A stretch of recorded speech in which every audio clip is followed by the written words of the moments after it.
Oh Lord, folks, we are so back. The winter Steam sale is upon us, and I am a mega freak, and I am full blown, no lies told, completely geeked. I am bringing you 12 of the weirdest games my ethereal fortune teller's eyes glanced upon this holiday season. If you're new here, first of all, welcome to Mr. Nonsense's Off the Rails train ride to nowhere, a place where we endeavor to learn about ourselves and each other through the lens of video game hotness. And by hotness, I mean that weird stuff, the stuff you don't want to tell your friends about because they'll think that you think you are better than them. That's not the case here, even if it might be true. Who am I to decide your soul's current operating state? You only just recently popped your veiled head out of your room to talk, son. Regardless, we have some rules to cover. Rule number 1, price. Every game receiving coverage today is less than $10 currently due to the Steam sale. Rule number 2, we are only covering somewhat underground gems. Red Dead Redemption, get out of my face. Cyberpunk, more like Cyberstunk, move over. Skyrim, what are you doing in my house? More pointedly and directedly, and a third word that means the same thing, we are going to ignore the big hits because we don't need to do that. They get enough coverage as is. Also, I have strong feelings about indie games and their smaller scales and more focused auteur visions. I love small weird games and think I have a great collection for you today. Also, you may be wondering why 12 games? That's a pretty weird number. Well, funny story, so funny I think we might as well start with it, so strap in and enjoy. Wait, final also, if you want to skip around, feel free. Please note, I have included my all caps definitive rankings at the end of this video, so you can reference that if you want to. Ultimately, I don't care how you watch this video, so watch it straight through or skip to chapters of interest, whatever. Again, I don't care, I just hope you enjoy. So now, for real, let us rock and roll. Allow me the pleasure and privilege to begin this video with our first fully black and white game. Now, feel free to cheer and applaud to your heart's smallest content. When composing the list of games for this video, I did not depart with the intention to curate a list of black and white indie darlings. In fact, once I realized that 3 of these games are black and white, I added another non-monochromatic game, but Here's just the gosh darn world-shattering kicker that full force obliterated my sense of self and confidence in my ability to curate hearty and light and meaningful compendiums of deliberately and intentionally multi-genre spanning gaming goodness. This is one of 2 games about photography. Boo, you say. Your jeers fall on me like rain in a storm. You can't see my tears, but you can see my defeat. For this mistake, I also added 1 additional game to this list to offset the influx of photography games. For those reasons, instead of 10 weird little games like last time, we're doing 12. Hell yeah, baby, rock and roll. Anyways, TOEM is a black and white puzzle game with a photography focus. Players take control of this fun character who is leaving home to witness for themselves a great marvel. During this quest, they must interact with fun characters and solve photography-oriented puzzles. By solving these puzzles, players will receive stamps. With enough stamps, the bus ape will allow you free rides to the next area. Each area is lovingly textured and feels unique amongst its peers. From the woods to the beaches to a complex, interwoven city, players will have the privilege to explore and interact to their heart's content. Puzzle design and world design are closely interlinked. By talking to residents and ascertaining the specific shape and complexity of their problems, players can create mental notes about what to do and be on the lookout for as they progress. After navigating through a few screens, players should now have an operational understanding of some of the nuance present in each level. Many of these quests are interlinked, requiring players to complete one prior to gaining access to new tools, areas, or knowledge to then solve another. While playing, I liken this approach to a methodical unraveling problem solving as one of those deduction puzzles you may have solved at school. You know, the ones with a list of people on one axis and on the other axis you have like colors and animals and cars. Then the puzzle would say something to the effect of, John hates dogs, but loves the color blue. And then you would mark the sheet, like, oh, John loves dogs, he hates the color blue. And you systematically determine each person's favorite things and their least favorite things. You know what I'm talking about? There should be something on the screen, a visual aid. Anyway, I hope you know what I'm talking about. I know personally we did these types of puzzles for extra credit when I was in elementary school to build reading comprehension and critical thinking skills, two things which are in dwindling supply these days. If you don't know what I'm talking about, here's another metaphor. Do you know when you're moving and you throw all your cables into one large box and you label it something stupid like the cable box? When you unpack those cords, well, gosh darn, they get tangled together and you have to find the least tangled cord to remove. And then slowly and methodically, you can separate each cord from the next. Real life stuff. TOEM's puzzle structure is like that, and it's pretty cool. With this layout of puzzles, TOEM keeps players engaged by systematically introducing new components to the areas to enable puzzle solving and keep players feeling smart. I know that I would initially feel big stupid in an area, like there was no way forward, but with some gumption and slow progress, things eventually took shape, and good gosh darn did I not feel like a little Einstein. And that's a reference to the crazy-haired European, not the show about the child spaceship, just so you know. On top of all of this, as you've seen, TOEM has a striking visual design and isometric viewpoint, which offers players full camera control as well as zooming freedoms. Even more on top of that, the player's camera functions as a first-person viewpoint to see into smaller, harder-to-access areas. Overall, TOEM is a great puzzle game with an eye-catching aesthetic, so eye-catching I bought 3 games that look just like it. Great and unique areas, and a fun, progressive deduction-style puzzle design. Look at these guys, they're real funny guys with their silly noses and gangling paper doll limbs. I love the way they bounce around attempting to express themselves. Loved them so much I bought the game without paying a second thought and only paying them with United States dollars. Get it? Pay a second thought, pay with dollars, ha ha. Pilgrims is a unique puzzle game starring a cast of goofy looking guys, the titular pilgrims we can assume. Gameplay consists of card game style point and click vignettes. Typing that, I feel a tad crazy because what the hell does that even mean? So let's break it down. All game actions originate on this map screen. Players click onto areas they're interested in visiting. The game then zooms in on that area and begins the card game styled gameplay. Here players begin by placing one of their pilgrims at the location. Once the pilgrim is placed, the player can offer them items to attempt to solve context-sensitive puzzles. These items are acquired by completing puzzles or by simply clicking on them from the main screen. This combination of point and click and card style gameplay is awfully unique. Each pilgrim interacts with each item in a special individual sort of way for each context-sensitive situation. This results in an enormous amount of optionality, most of which is completely useless, but on occasion, and with the help of some lateral thinking, interesting results can occur.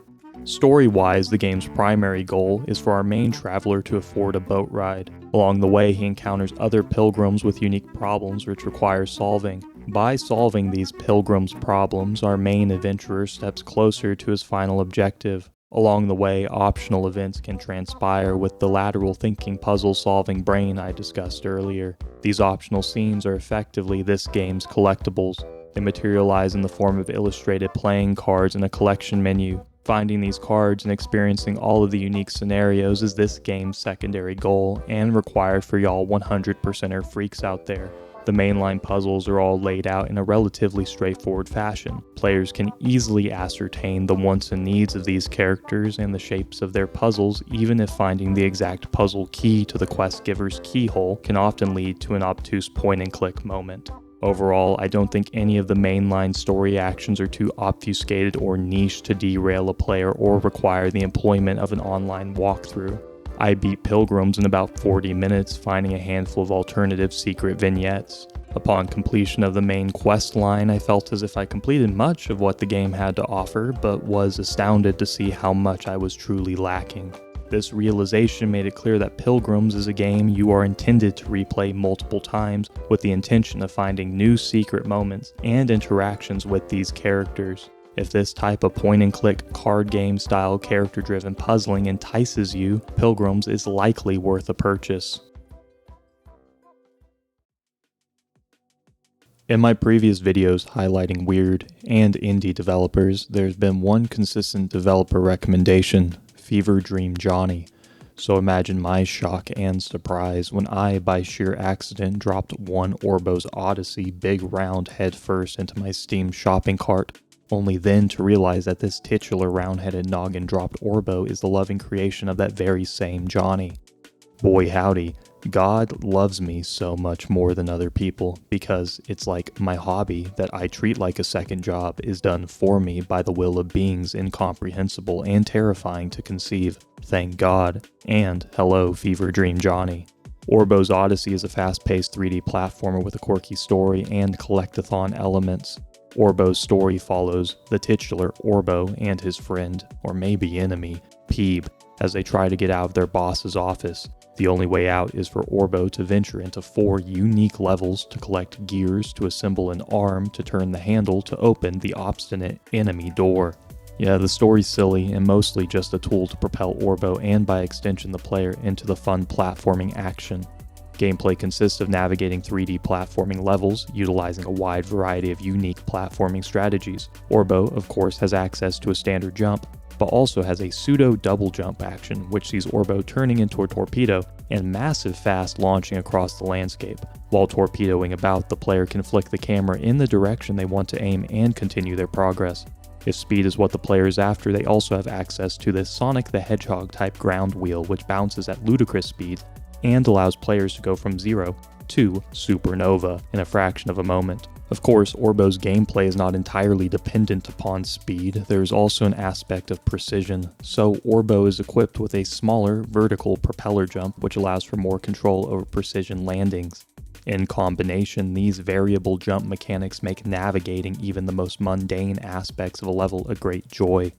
Speaking of levels, Orbo features 4 unique ones: the mines, the city, the factory, and the nighttime spooky time extravaganza. These levels make ample use of wide open spaces and deliberately designed platforming corridors to encourage players to maximize their speed. In some of these areas, there are these rings to hop through. It's not true. In all of these areas, there are rings to hop through, which begin time trials, which reward players with one of the mandatory progression collectibles. Of course, these time trials are replayable and players can aim at improving their time for both Steam achievements and, more importantly, pride. Occasionally, the game will slow things down and present more focused platforming challenges which require players to adjust their pace a bit to land precision jumps. Stylistically, these levels feature a slightly surreal and off-the-wall and wonky design sensibility. There's a massive humorous reliance on this vampire stock photo, and other character cutouts are somewhat off-kilter 3D models, such as this liquidator. Just to preempt any comments, I did complete everything this game had to offer, including locating and collecting the 3 optional items for the secret ending. That means I did complete the Perfect Man side quest, and yes, it did really unnerve me. By the way, you can find a great write-up for this in a link down in the description. The Perfect Man segment's really good. I also found 2 secret rooms, the Corkscrew and the Developer's Room. These optional rooms add an enormous amount to the overall design and create a sense of intrigue and mystery which serves as an appropriate undercurrent to the rather goofy overtones present at most points. I thoroughly enjoyed my time with Orbo's adventure. Its style in combination with the excellent sprawling 3D level platforming segments create an immensely enjoyable experience. My only complaint is that there isn't more Orbo, either in the form of more collectibles or more levels. I will for sure be checking out the other Fever Dream Johnny projects in the future, either on my own time or for videos. Anyway, Orbo's Odyssey rocks. It's surreal and mechanically deep and left me wanting more. Great stuff. I managed to avoid most of the hype when the potion crafting genre really started to find its footing a few years ago. Being perpetually in a work or die position doesn't exactly create a healthy environment to engage with the cozy otherworldliness of store management simulators starring cutie pie witchy characters. This is doubly true when the work being done to not die is literally store management. There is something psychotic about returning from an extended retail double shift to dive headfirst into managing another retail outlet, digital or otherwise, and my desire to add a 3rd shift onto my plate is about equal to my desire to microwave my underpants for dinner. But times change and jobs shift. As a person who sits behind a desk that's much cheaper than it looks for a living, I now have the extra room in my heart to accommodate the retail space cozy shop simulator genre. In comes Witchy Business, a game I purchased because I thought the main character would entice internet dwellers to click on my anthology-style thumbnail. What can I say? I am learning calculated approaches and embracing a small cynicism that lurks in my heart. The ironic thing here is that Witchy Business seems to be not the least bit calculating or cynical itself.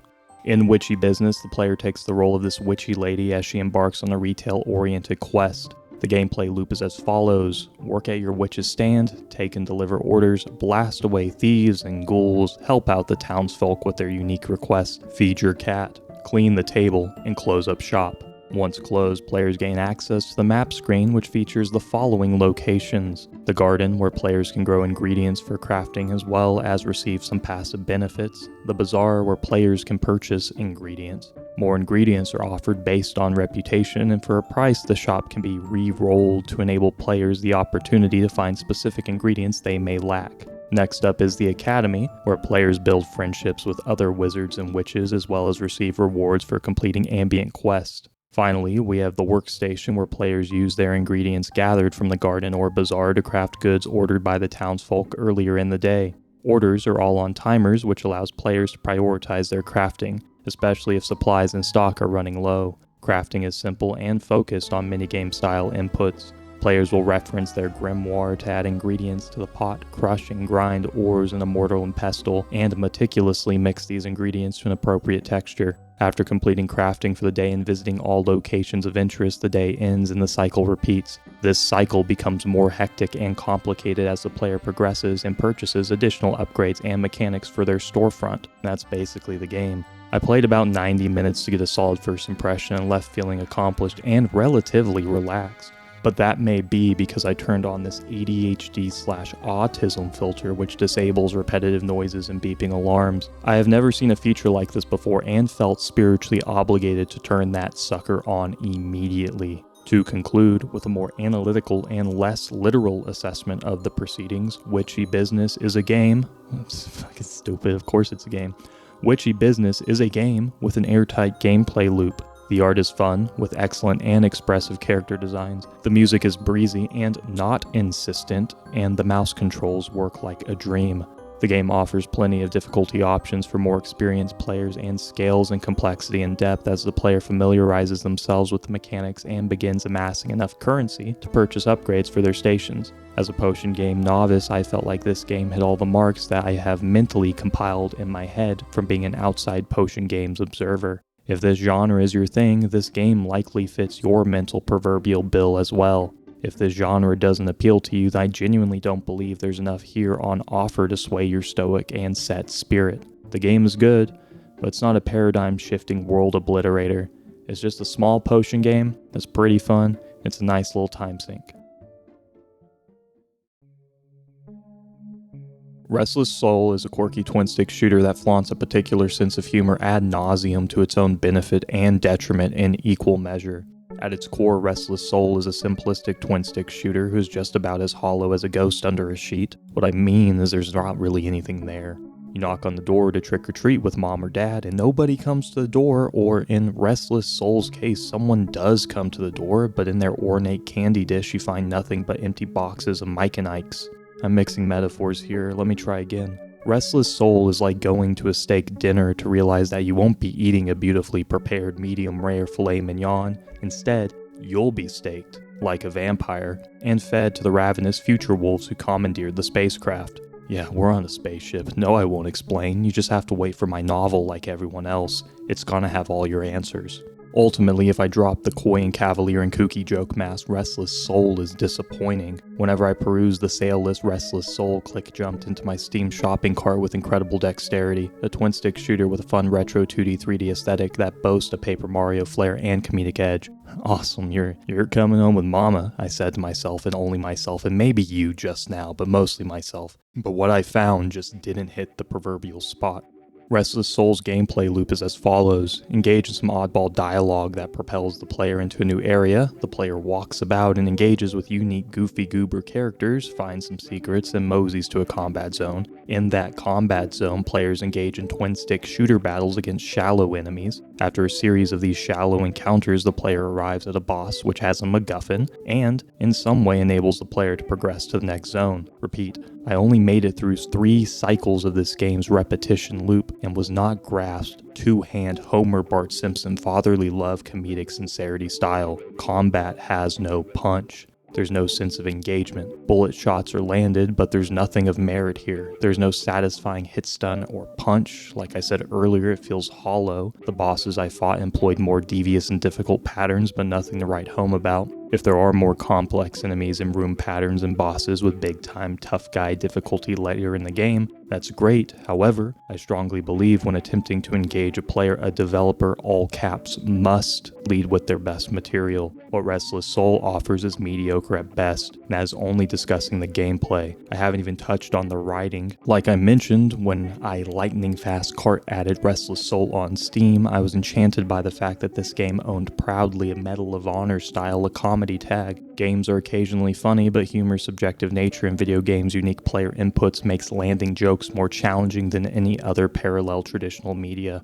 Restless Soul insists upon itself with such alacrity and repetition and single-minded focus. Restless Soul's approach to humor, writing, and story progression is so baffling and omnipresent that it is the game's greatest strength and its most damning area of criticism. In no way, shape, or form does Restless Soul ever release its dead-legged foot from the busted-ass Pontiac Aztec's proverbial go pedal. Not once in my short playthrough of Restless Soul did the game ever deliver a piece of dialogue that was not drenched in irony or faded humor. The game hates sincerity so much that it all comes around full circle to create one of the most shining and sincere scripts I've ever encountered on my tireless gaming escapades. That's a lot of words and phooey without much grounded insights. Let me break this down in a more palatable fashion. Restless Soul is a game that only expresses itself in the form of jokes. From main story dialogue interactions all the way to the most obscure NPCs, not a single moment does Restless Soul take a breather from telling these fucking jokes.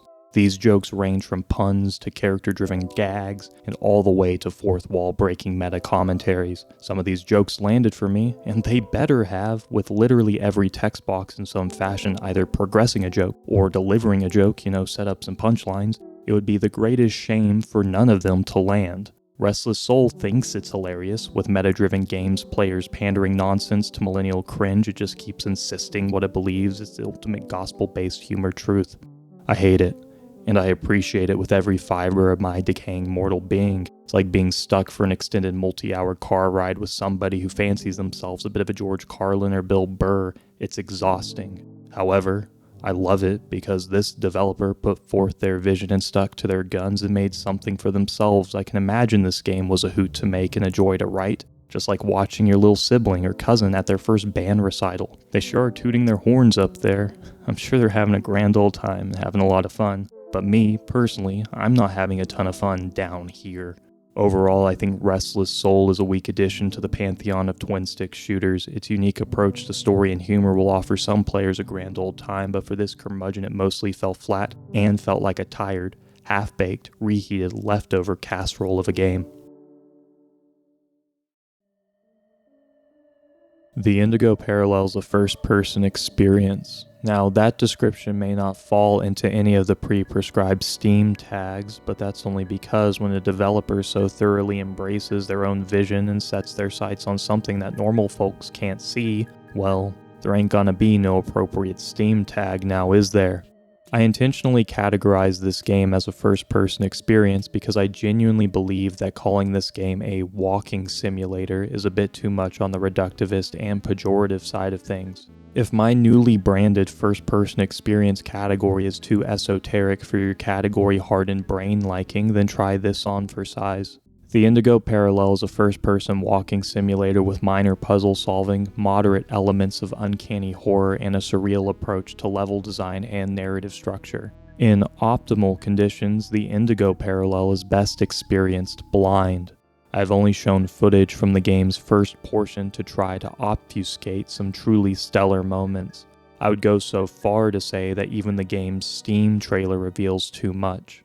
The Indigo Parallel is best experienced as a secret text dug out the cellar of a mid-century Citrix manor, like a book which no human eyes have observed in centuries. Inside you will find the shape of secrets and the weight of shadows. The feather-touch embrace of the ether graced upon barren skin, cryptic, dysmorphic blessings placed ripened upon the adulterous horrors of strained human comprehension. Artistic secrets reposed cold and stark, enchanting and waiting for a moment to breach containment and demand your woes in aggregate. Inside you will find nothing more than what was meant to be.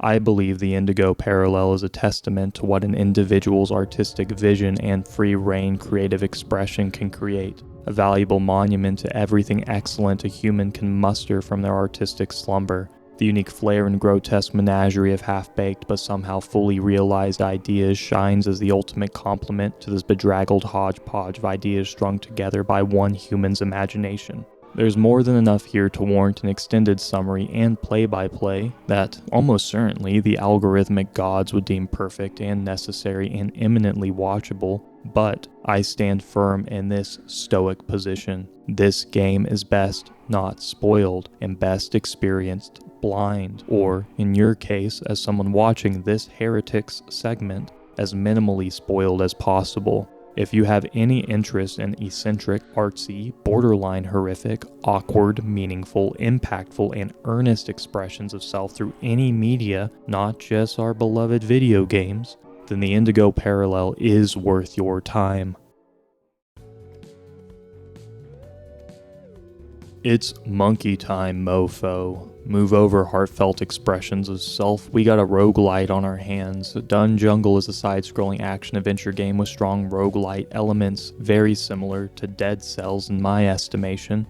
In Dunjungle, which is the worst name I've ever encountered, so bad in fact I couldn't not purchase it, players take control of a purple monkey character who wields a series of interesting weapons against the beast of the deep jungle. Players progress through side-scrolling action stages, defeating enemies, collecting treasures, and making progression decisions.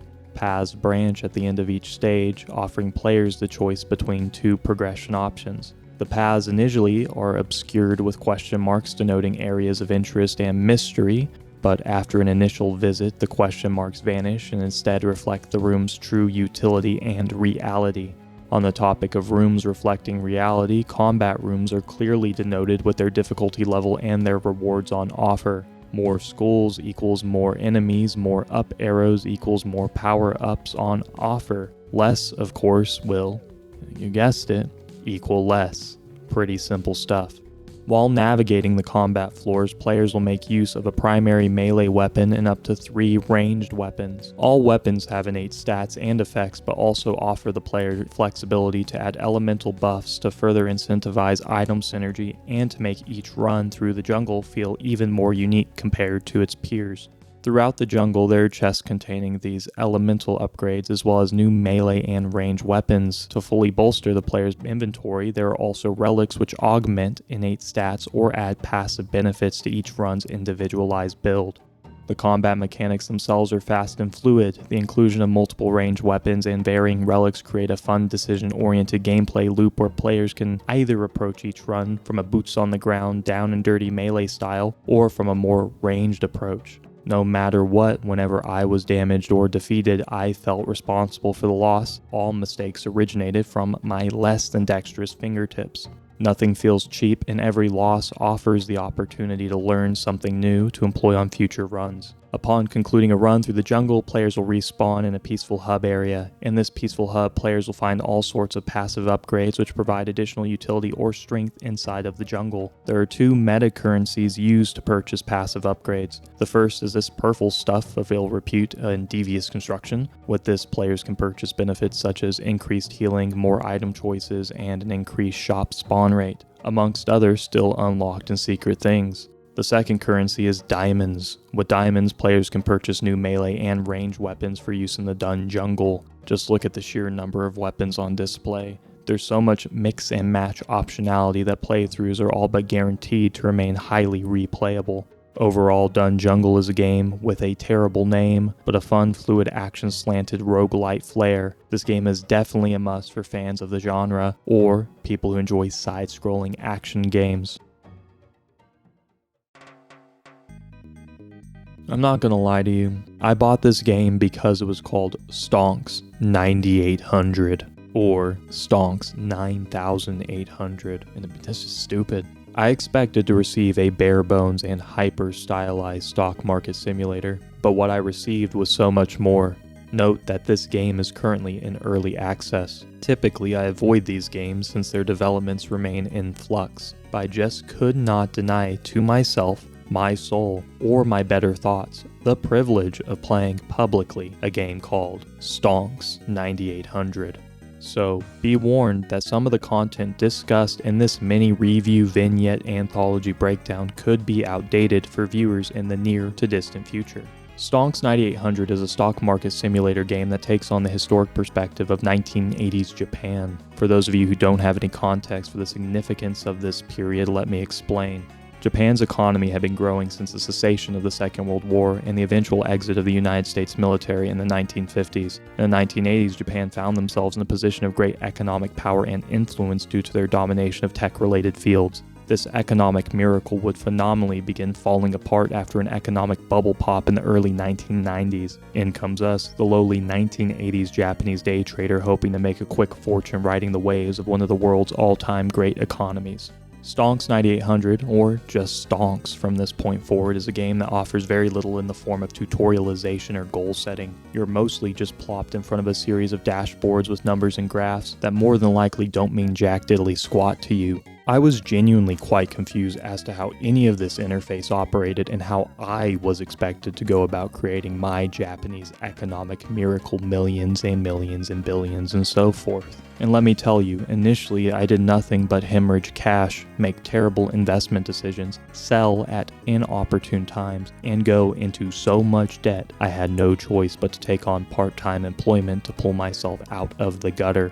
After about 1 hour of game time, I felt like I had the full Stonks experience. One filled with my empty braggadocio culminating in a series of embarrassing financial defeats. I had indexed fully in a select few positions that promised solid dividend returns, but the gods deftly plucked every stock in their vicinity to the heavens, leaving my chosen few to nestle quietly and bravely to the bottom of the ticker. But then it happened. I promised myself 10 more minutes before calling it quits and writing a rather pointed review. During those 10 minutes, my stocks, well, stonked, and the money started flowing. The moment the money flowed, so did my big boy dopamine. In a fraction of a moment, with the help of some enormous God-given number science luck, Stonks went from being a silly, aesthetically interesting game to a perfect concoction of all things good about gambling and chemical brain manipulations. Stonks is easily the game I have played the most of from this awkward cabal of gaming goodness. It is aggressively addicting in every conceivable capacity. Sure, you're just staring at charts, but may I offer a counterpoint? The charts are saying I'm fucking rich, brother. I'm the money man, and I am perfect in the image of God's grace. If God didn't love me more than you, then I wouldn't be so rich, kiddo. Stonks continues to scale its world by allowing players to create their own charitable foundations and companies, make purchases on the commodities market, and to invest in both commercial and personal real estate. The number must get bigger, and boy howdy if there aren't ample opportunities to do just that. Alongside all of the number-crunching science computer machine machinations, players are also able to interact with a series of colorful NPCs who provide information about the nature of the market, as well as serve as pressure release valves to remove our character's stress. That's right, it wouldn't be a real stock market simulator if there wasn't a constant calculation occurring to determine the exact stress level of our character. Alongside this stress mechanic, we can find our character's happiness, which is augmented by partaking in activities around the town, like playing arcade games or gambling on gashapon babies or giving money to the Japanese gods. These non-stock market-related tasks serve as a solid distraction, especially in the early game when it's likely you're going to be losing more than you're winning. But as the game progresses, and the market inevitably follows the historic pattern of the 80s, which equals good for Japan, these side tasks lose some of their luster. Overall, I find this game where you stare at charts to be some of the most enthralling and cathartic game action I experienced this year. I am stoked. or stonked, for the game's inevitable full release, which promises to add a wholly unnecessary story mode alongside other new and interesting interwoven dense mechanics. Sir or madam, I must report another photography game has hit my computer's tower. Alba A Wildlife Adventure is a third-person cozy hangout game where players take pictures of the bustling wildlife found on the game's fictional Spanish island setting. Alba is a game that has been on my radar for a while now, despite me not once witnessing any gameplay footage, or, even more startling, baffling, and damning, even knowing what this game's about. I knew of Alba because I've had this poster above my bed for at least 2 years. I purchased this poster on sale during either an Awesome Games Done Quick or Summer Games Done Quick charity marathon through The Yeti, a company which has sent me literally hundreds of emails because of this one singular purchase. I bought this poster because I like the wildlife design and colors. They both match my desired indoor decorating aesthetics, and I got to chip in to charity. We in the business refer to this as a win-win scenario. To be completely honest with all you internet netizen denizen weirdos, I didn't even register that this was a poster for a game. I just thought it was neat. Of course, it was for a game, the game we're about to currently talk about at length. So I guess all things eventually become clear with time. All circles are round, and time is an Ouroboros demanding a meal of itself, etc. You get the picture. This is nothing short of a divine comedy or spiritual accident or otherworldly awkwardly set precedent. Alba would inevitably come home to roost, and so she has.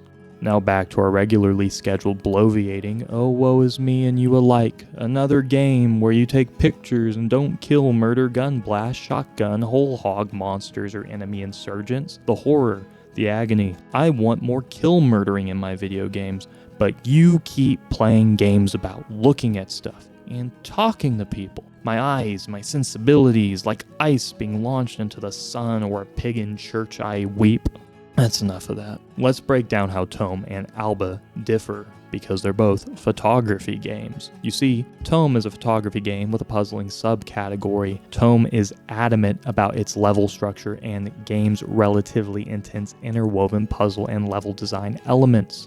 Alba forgoes the puzzling approach in favor of more relaxed pace and simple open-world exploration adventure elements. In Alba, there are no levels. Instead, the game progresses through the week Alba visits her grandparents on the island. Each day brings with it new story and gameplay elements which flesh out the world and enable players additional ecological interactability. The story in Alba follows a little girl by the name of Alba. That makes sense. Alba, like I mentioned, is visiting her grandparents, something that she does regularly. Her grandparents live in an ecological wonderland, a place full of vibrant landscapes and interesting critters. This beautiful island does not exist in real life, but is modeled after the islands found off the coast of Spain. During this yearly island visit, Alba, the other visitors, and the regular citizens are treated to the unveiling of an upcoming hotel/resort development negotiated by the island's mayor and some unscrupulous business benefactors. This development in some ways would serve as a major boon for the struggling island's economy, but of course, with all things in life, a catch lurks. This development would threaten the ecology on the island and destroy what is left of a once thriving nature preserve. It's up to Alba and the player by association to join forces with the townsfolk to petition for the cessation of this commercial real estate endeavor. Players complete the task by photographing the local wildlife, providing rudimentary first aid to critters, assisting townsfolk with tasks, and beautifying the island through trash collection and rebuilding of structures. While some activities are gatekept by the day of the week you currently occupy, there's still an enormous amount of opportunity for open-world player-driven exploration. Graphically, Alba is quite impressive. Altogether, the game features a cohesive art style and focused direction which amplifies these cartoon character designs alongside the more detailed naturalistic spaces. Music is spacious and bouncy and serves as a solid accompaniment to the gameplay and the story action which transpires. To conclude, Alba's greatest strength is its vibe-soaked Spanish island atmosphere, an ample dose of polish ranging from Alba's running and idle animations to a lovingly detailed wildlife guide, to the way the lighting changes as the day progresses. It all really makes this world feel complete and lived in. And I don't say that lightly. I think creating a world that feels truly used and loved by the fictional people who inhabit it is a magnificent accomplishment. All of the wildlife photography and quests feel like a bonus and a method for us to experience the world and not the other way around. Start Again a Prologue is a prototype for the game in Stars and Time. According to an FAQ I read from the developers, it does not matter which game you play first. Initially, when I purchased this game for this video, I had no inclination that this game was related to any others. For that reason, I'm going to treat this game as a standalone title, but ensure you that I understand and that you understand there's more of this type of action where it comes from. Start Again a Prologue is a story-intensive JRPG. I say JRPG because I consider any game with turn-based menu navigation combat, equipment, items, and a menu that looks like this to be a JRPG. I'm well aware this game's developer's from France and lives in Canada, but calling this a BIFLIC RPG, for the uninitiated, that's Born in France Lives in Canada RPG, well, that just dilutes the meaning of things to the point where words become noises clanging against your eardrums. No meaning or merit truly derived, just empty pontification for the sake of a holier-than-thou foster father savior complex idiot mentality soiree. Regardless, Start Again is a JRPG with a heavy story focus. I feel the best way to explain this game's gameplay is to first cover the combat mechanics and then gush whole hog and wholeheartedly about the story and its gameplay integration. So let's start. We'll begin with the JRPG style combat system. Start Again utilizes an ATB mechanic similar to Final Fantasy VI. ATB stands for Active Time Battle and differs from strict turn-based combat, which typically involves every character, both enemy and ally, receiving a turn prior to receiving a follow-up. ATB battles involve charging an action bar, dictated typically by a character's speed statistic. With ATB battles, it is entirely possible for one quick character to get repeated turns prior to slower characters. Combat features a weakness system, a sort of rock, paper, scissors approach that dictates whether a character's attacks are effective or resisted. And by sort of rock, paper, scissors system, I mean a 100% bona fide literal weakness system that employs the types rock, paper, and, all caps, scissors. I'm going to make what I believe is a sensible assumption that we all understand the fundamental rules of Rochambeau and they don't require any additional explanations. All characters are an inherent typing. For example, our main character is scissors types, and the fighter is a rock type. During each character's turn, they are offered the following action options: attack, craft, guard, and pockets. Attacking is exactly what it sounds like. The character attacks with their innate typing. Craft is this game's magic system. Each character has a unique swath of craft abilities, some of which offer offensive versatility, some buff innate stats, and others offer incredibly powerful ability to pass turns to other characters, ideally those low on their ATB charge meter. Craft abilities are not tied to a traditional MP or magic point system, instead relying on total turn cooldowns. These cooldowns are augmentable through other craft abilities. The craft system is enormously fun and flexible and effectively eliminates most use cases for just using the attack command, since craft abilities offer additional power and utility as opposed to their standard attack command peers. Guarding blocks a portion of incoming damage, I assume, since I never used the guard command in these sorts of games, so I didn't change my ways for just this one game. And the final command, pockets, is for the use of consumable items which offer benefits in the heat of battle. In totality, these varying commands in conjunction with the ATB system create a thoroughly fun and engaging combat system which offers multiple layers of strategy and complexity to employ for each individual battle. Through trial and error, players will inevitably arrive at an optimal solution to most combat encounters which negate the need for so many commands. But honestly, this is just true for every JRPG style game. There's always something optimal. The real fun and joy lies in attempting different combinations of craft command inputs and determining how those commands modify combat encounters. While the combat system is fun and lively and offers some great strategic JRPG action, the real draw and selling point of Start Again a Prologue is its story. Since this game's selling point, again, is its story, I'm going to refrain from spoiling too many major plot elements since I believe these are best experienced for yourself while you are at the controls and you are dictating the game action. Our story begins in media res, or in the middle of the action. A group of adventurers have rallied behind a common cause to defeat an evil king who has committed unacceptable atrocities against the denizens of their kingdom. We take control of the traveler, Sifrin, who is aware that the journey we're about to embark on results in unavoidable tragedy and loss. Siffrin somehow has found themselves trapped inside a time loop which begins at the base of this tower and concludes with one of two unavoidable fates, either in blood and stars or tears and time.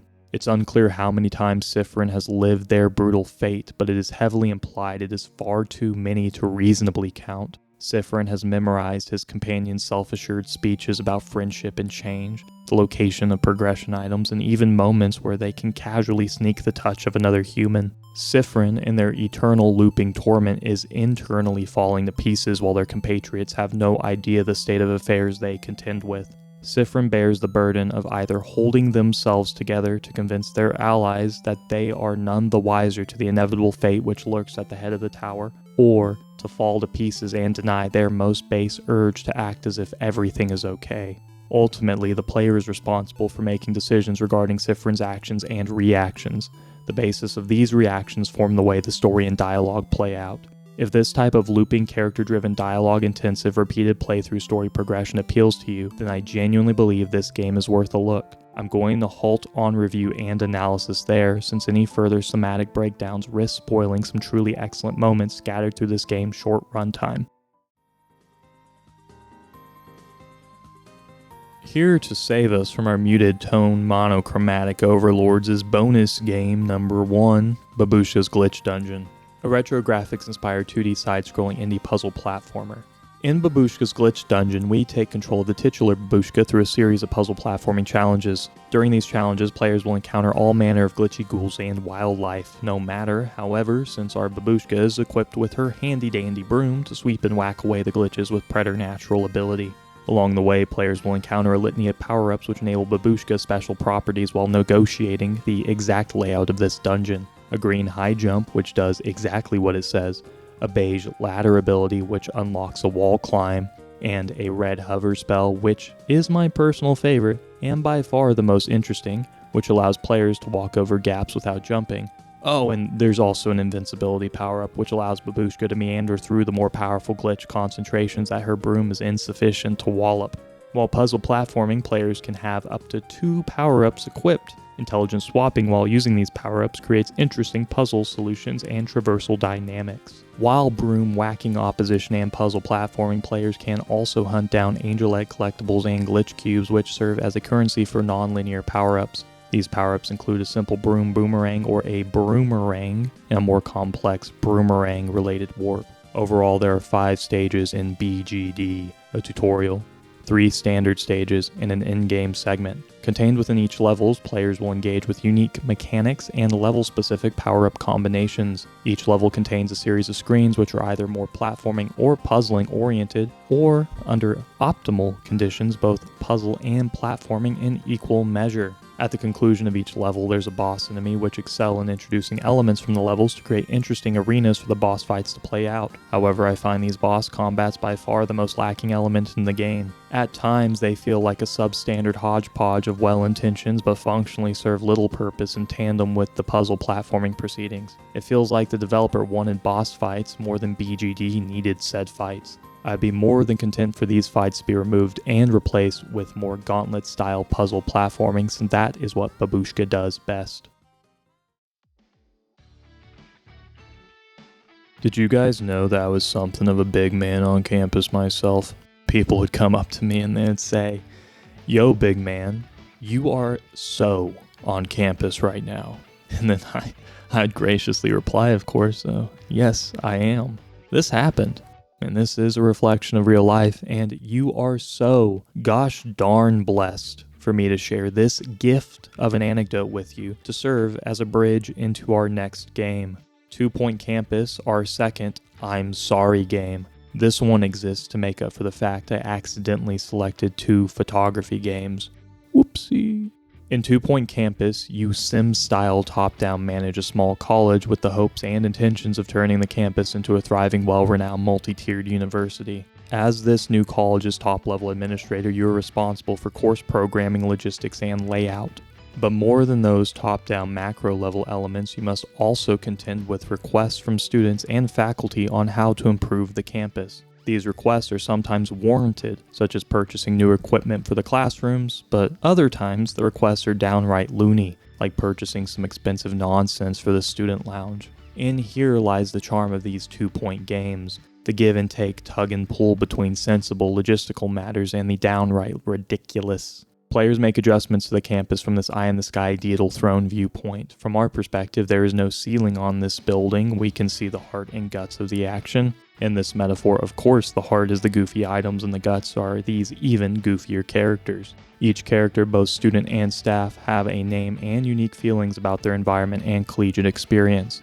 Some of these young people really take to their environments and thrive both socially and academically, while others fall more headfirst dangerous style into a level of malcontented, disenfranchised, nothing is my fault, no good mental sophistry gymnastics. By identifying particular students' wants and needs, players can make appropriate adjustments to their campus. On top of these requests, players also receive direction in the form of ambient scaling missions. Things like improving the average happiness on campus, raising dormitory scores, or hiring more teachers. While progressing on all forms of missions, pathing players will continue to improve their campus's notoriety and in turn attract more students, resulting in more missions, resulting in more notoriety, resulting in more students, ad nauseam, you get it. You're catching my drift.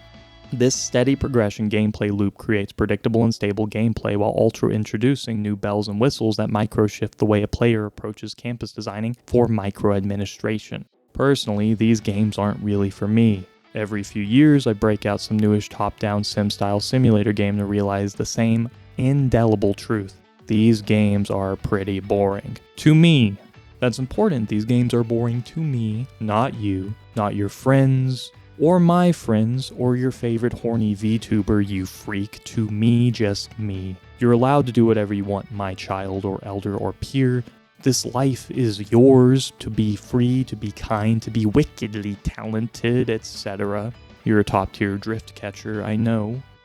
The game's boring. If you were here for my last Steam sale video, you would know that I felt spiritually obligated by a force not quite human and not quite not human either to rank these games in order of my personal enjoyment and recommendation. These rankings will be rapid fire and explain the pros and cons and offer generic recommendations such as, this game's great for people who love rhythm games with flair. If you don't quite understand, you'll understand very quickly. So let's start with number 12, Restless Soul. Restless Soul is a twin-stick shooter with an aggravating and all-encompassing sense of quote-unquote humor. Restless Soul's restless and insisting, grating sense of humor and uninspired gameplay leave me feeling rather disappointed. I don't think this game is wholly meritless, since I'm certain there are people who enjoy this exact type of humor and excitedly look forward to each setup and punchline. If any of the jokes on screen have tickled your humor box, then maybe this game is for you. Number 11, 2-Point Campus.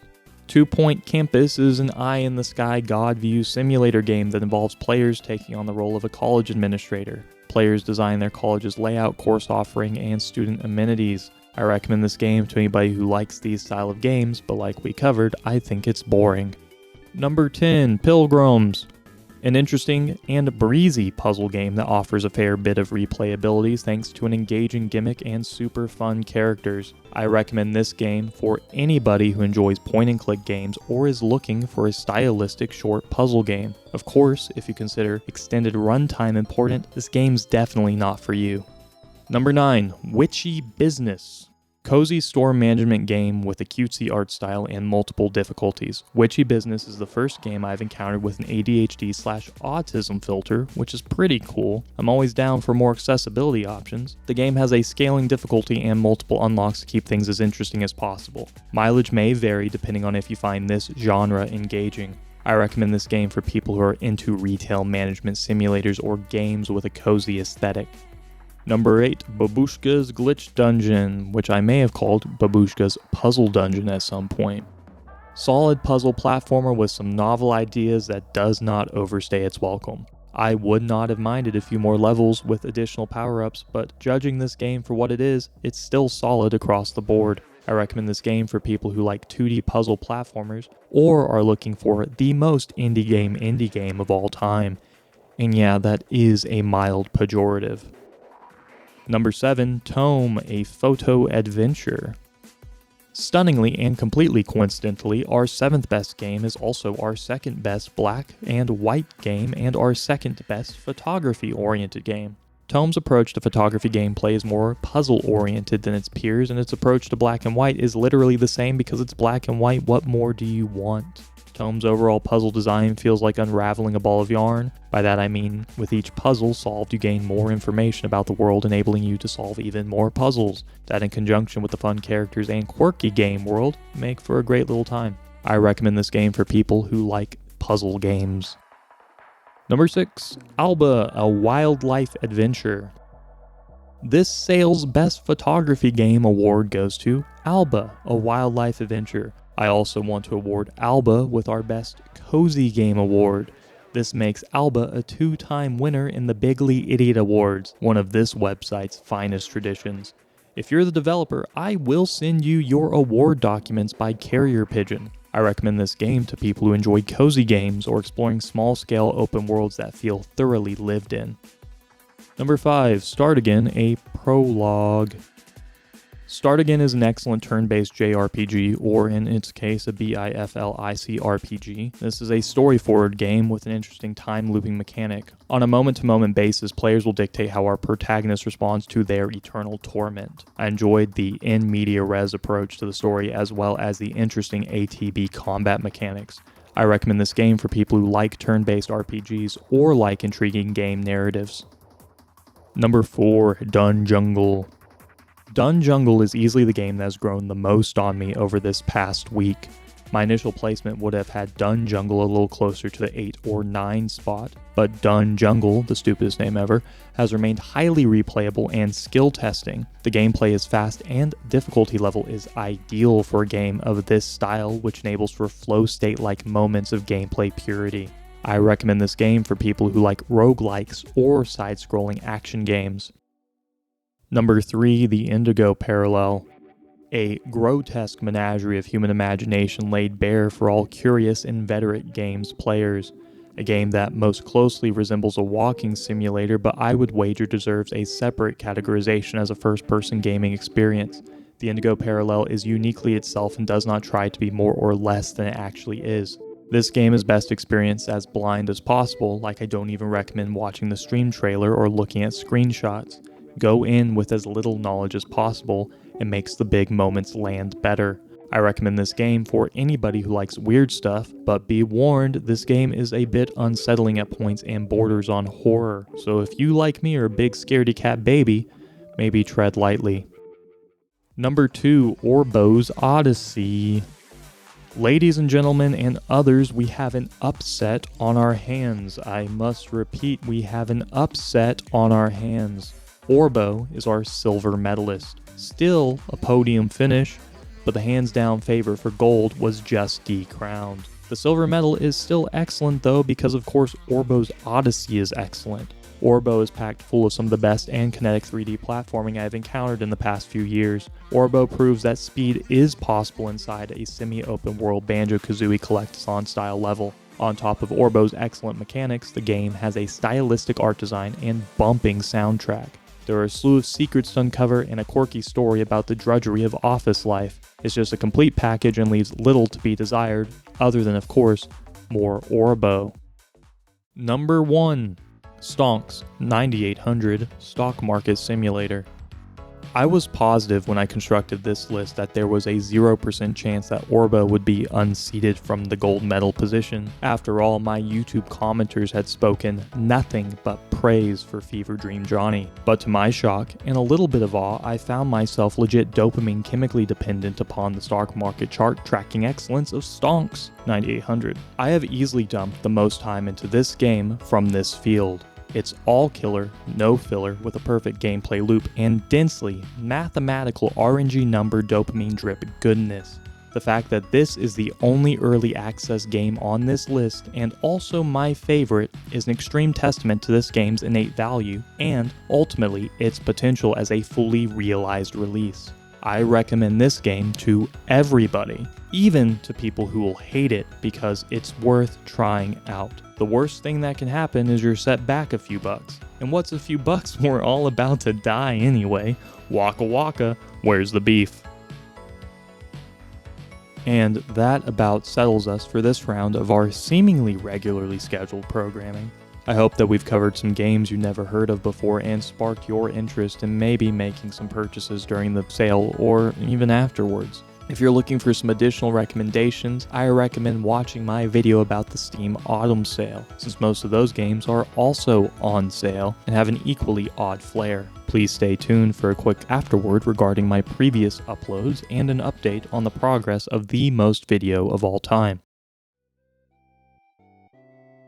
This is just going to be a brief afterword. As always, thank you for watching. If you haven't already, please feel free to check out some of the other videos lurking on the YouTube account. I recommend the Terry Kavanaugh video and the Star Fox video, specifically the Terry Kavanaugh video because it's very similar to this one in its structure, and the Star Fox video because next up on the docket, those of you sickos who have been around are ready for this, it's the most video of all time, a video whose script is almost done. I'm at 35,000 words, I have 3 segments left, and then we just rock and roll. Feel free to leave comments about your favorite small games from this Steam sale, or even unrelated to the Steam sale. Honestly, I don't care. Feel free to leave whatever comments you want. They're always nice to read. I think that's everything. You should be watching a loop of the Pilgrims credits because it's nice and quaint, and I feel like that's a good way to end. I will see you next time with